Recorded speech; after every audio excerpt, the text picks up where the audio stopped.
What is up, guys? Back with a video, and today we have breaking news. It's a little bit, it's a day late. It's maybe not that breaking, but breaking news nonetheless. The Nebraska Cornhuskers have fired head coach Scott Frost. Not a shocker. I knew this was coming. I did not expect it to come so soon. But yes, Nebraska has fired Scott Frost. This is after he started 1-2 on the season this year. The first game of the season was a close loss to Northwestern in Dublin, Ireland. Just an embarrassing loss altogether. And he's had talent too. He had talent this year with Casey Thompson at quarterback, who used to play for Texas, who maybe isn't the best quarterback. But he played at Texas for a reason. He's a decent quarterback. And lost to Northwestern in Dublin, like I said. They were up 11 in the third quarter. And Scott Frost kicked an onside kick. Up 11 in the third quarter. Just stupid decisions. I'm not going to go over every single stupid decision of his coaching career here. There's a lot of videos on YouTube I've watched that are good for those. Just search up embarrassing Scott Frost moments or something like that. I'm not going to go over all of them, but you should see them. It's embarrassing, but that one's just another embarrassing one. Going for an onside kick up 11. Yeah, so he loses to Northwestern in Dublin, Ireland by about 3 points, I believe. And then last Saturday, this was just the nail in the coffin. This was the final blow. The straw that broke the camel's back, however you want to put it. An embarrassing, and I mean just straight up embarrassing loss to Georgia Southern at home in Lincoln, Nebraska. Nebraska lost to Georgia Southern 45-42. That's just embarrassing, especially for Nebraska, which I'll get to in a minute how historic their program is.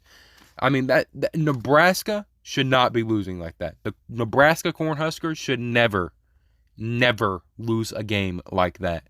And that was obviously the last nail in the coffin, as Nebraska fired Scott Frost a day after that, yesterday on Sunday, if you're watching this on Monday. But they wouldn't even wait 3 more weeks. If they waited 3 more weeks on October 1st, they would have cut the buyout in half. The buyout right now, is $15 million. If they would have waited just 3 weeks, it would have been $7.5 million. That's nearly in half. But Nebraska was so fed up, they were so done with Scott Frost, that they fired him now. They didn't even want to wait the 3 weeks. And I don't even blame him. Scott Frost he was terrible. He was supposed to be the savior of the Nebraska program after he went 13-0, undefeated at University of Central Florida. A lot of people remember that year. I remember that year he had at UCF, where UCF went undefeated, defeated Auburn in a bowl game, claimed they were the national champions. Obviously, they weren't. Alabama were the national champions that year. Roll Tide, roll. But went undefeated at UCF and was supposed to come in and save Nebraska football. After all, he was a Nebraska quarterback. He quarterbacked for Nebraska in 1997 when Nebraska won the national championship. He helped Nebraska win a national championship back in 1997, and he was supposed to come in. This was his dream job. This was the moment he was supposed to come in and save the Nebraska program, and it just did not turn out that way. Let me recap his years. So he got there in 2018 and went 4-8. 4-8. Now that's bad. I'm not going to sugarcoat it. That's bad. But it's his first year. Saban didn't do particularly awesome at Alabama his first year. Now that's due to some sanctions and some rules, and I'm not getting into that right now.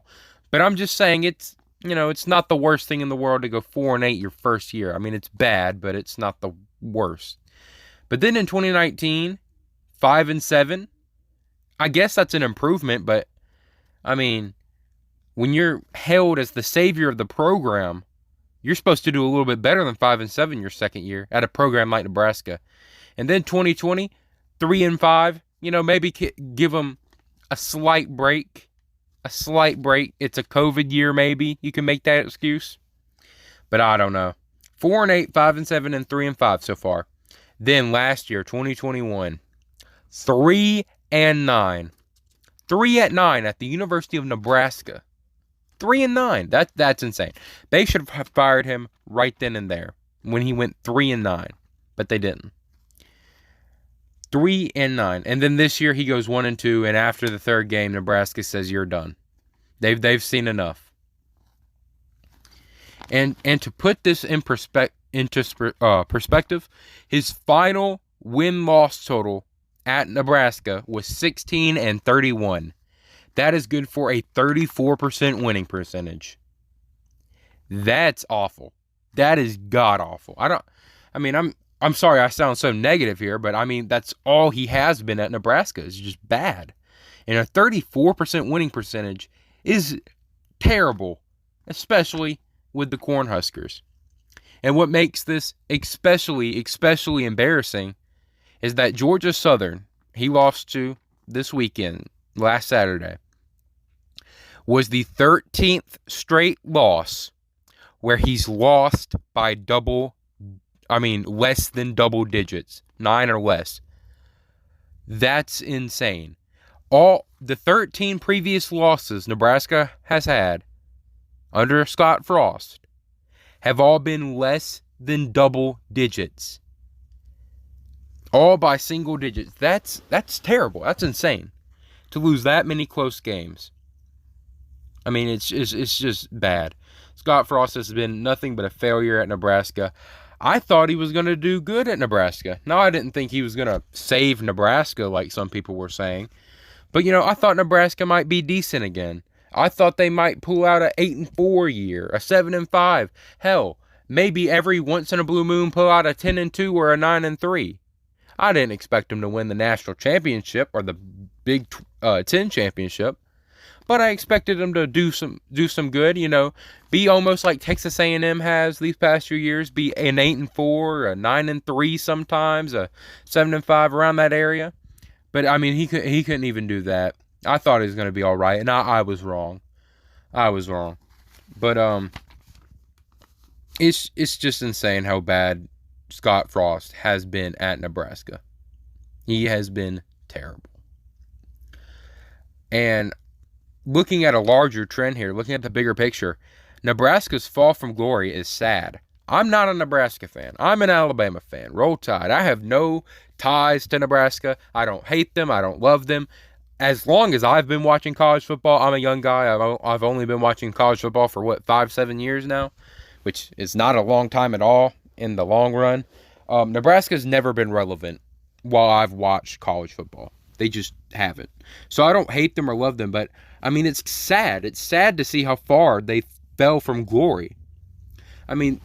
Think of it. They have 5 national championships. That's more than LSU. That's more than Florida. That's more than Auburn. That's more than a lot of SEC schools. I think that may be more than Georgia. Don't quote me on that. That's a lot more than a lot of schools. 3 of those were semi-recent. 3 of those came in the 90s. Don't quote me on this. I believe it was 94, 95, and 97. 3 of them came in the 90s. Nebraska is 8th. They are top 10. They are 8th all time in total wins all time for a college football FBS program. And from 1963 to 2001, they only finished outside of the top 25 twice. They are a historic program. And from the 70s, they won 2 national championships in the 70s, the 70s, the 60s, the 80s, and the 90s. Nebraska was a great program.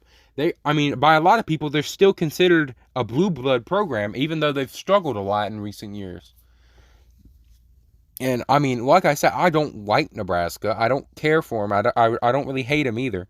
But, it's sad to just see them go from one of the premier college football programs to completely irrelevant. It's sad to see. But where does this leave Nebraska? So Mickey Joseph will take over as interim head coach.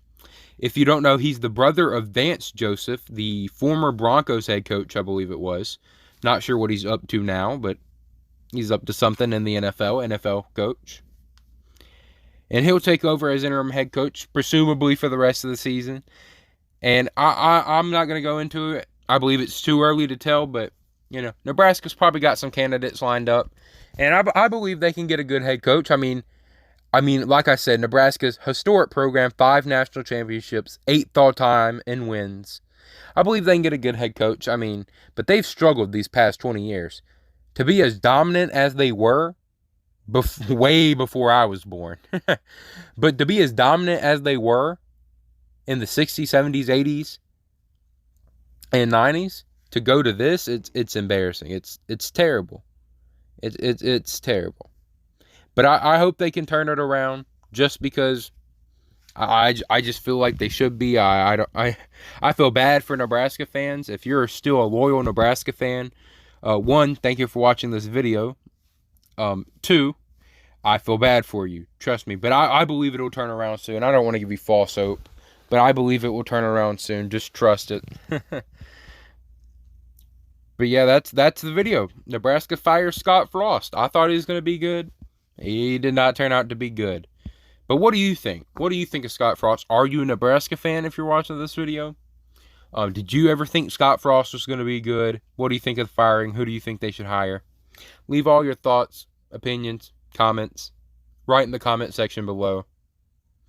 But other than that, peace.